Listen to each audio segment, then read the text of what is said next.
Hello বন্ধুরা, দেখো আমাদের ধান্নু ধোয়া হচ্ছে। তার মানে আজকে কোথাও যাওয়া হবে। হ্যাঁ, ঠিকই বুঝতে পেরেছো। আজকে আমরা যাব একটু ফটোশ্যুট করতে, একটু রিলস বানাতে। তো মাকে বাই বাই করে বেরিয়ে পড়লাম ঘুরতে যাওয়ার উদ্দেশ্যে। চলো তোমাদেরকেও দেখাবো আজকে আমাদের আসাম।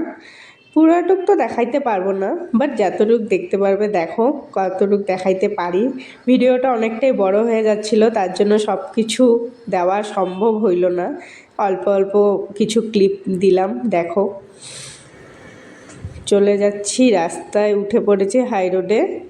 ভাই হেলমেট পরেছিল, তাই বারবার বলছিল ভিডিও কর, বল হেলমেট পরতে হয়। সামনে একটা কালী মন্দির চলে আসলো। দেখো কি সুন্দর চারিদিকে সবুজে সবুজ, দুই ধারে পাহাড়, রাস্তার দুই ধারে পাহাড়। আমাদের আসামের এই একটা সৌন্দর্য, রাস্তায় বেরোলে তুমি পাহাড় দেখতে পারবেই। পাহাড়, সবুজ, ঝর্ণা, নদী, চা পাতা বাগান, সব কিছু মিলেমিশে একাকার। খুব সুন্দর আমাদের আসামটা, কিন্তু খুব সুন্দর। কেউ যদি আসতে চাও ঘুরে যেতে পারো এসে। আসামে আসলে তুমি একবারে পুরো প্যাকেজ পেয়ে যাবে, পাহাড়, নদী, ঝর্ণা, চা বাগান।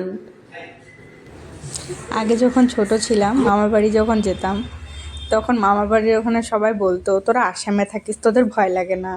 তোরা কি রাত্রে বেরোতে পারিস? তোদের এখানে কি বাঘ বের হয়? তোদের এখানে কি অনেক জঙ্গল নাকি? তা এখন সেই কথাগুলো মনে পড়লে খুব হাসি পায়। তখন তো ছোট ছিলাম, অতটা বুঝতাম না।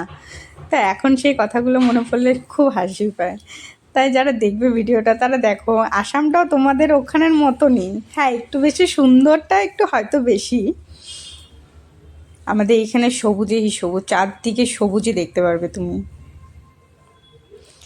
গল্প করতে করতে অনেকটা দূর চলে আসলাম।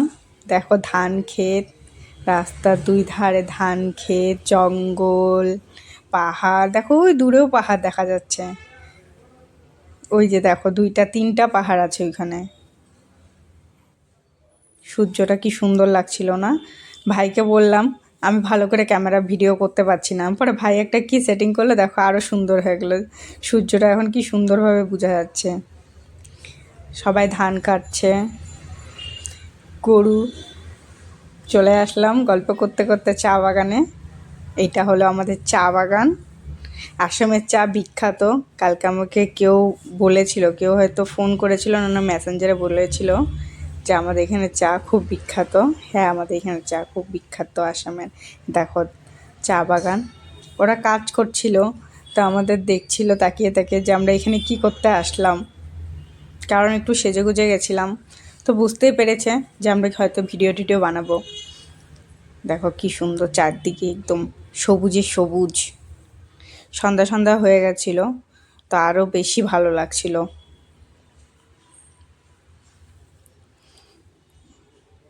গাড়ির থেকে নামলাম, রিলস বানাবো। আমি ভাবলাম ভাই হয়তো আমার ফটো উঠাচ্ছে, তো পরে বলছে না ফটো না ভিডিও। তো আমি পোজ দিচ্ছিলাম ফটোর জন্য, পরে বলে যে না ফটো না ভিডিও বানাচ্ছি। আচ্ছা, চিন্তা করে পাচ্ছিলাম না কোথায় কি করব, কিভাবে কি করব। দেখো আমি ডান্স করছি পাগলের মতন। সত্যি আমি পাগল, এটা এখন আমার মাঝে মাঝে মনে হয় যে আমি পাগল।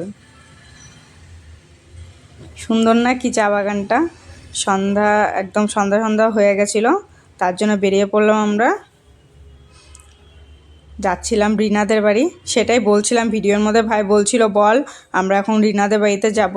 ভিডিওটা অনেক দিন আগের বানানো, পোস্ট করতেই পারিনি, করব করব আর করাই হয়নি। দেখো কি সুন্দর চা পাতা বাগান। বেরিয়ে পড়লাম। চা পাতা বাগান থেকে বেরিয়ে যখন রিনাদের বাড়ির দিকে যাচ্ছি, তখন এরকম রাস্তার দুই ধার দিয়ে এরকম চা পাতা বাগান। সূর্য অস্ত যাবে আর কি সুন্দর সন্ধ্যা। সামনে একটা নদী চলে আসলো। দেখো একটা ভিডিওর মধ্যে আমি পাহাড়, নদী, চা পাতা বাগান, কচক কিচ্ছু দেখিয়ে দিলাম। সবাই ভালো থাকবে বন্ধুরা, শুভ সন্ধ্যা। আমাদের আসাম কেমন লাগলো কমেন্ট করে বলবে। কেউ যদি ঘুরতে আসতে চাও চলে আসবে আসাম, খুব সুন্দর জায়গা, সত্যি আমাদের আসাম খুব সুন্দর।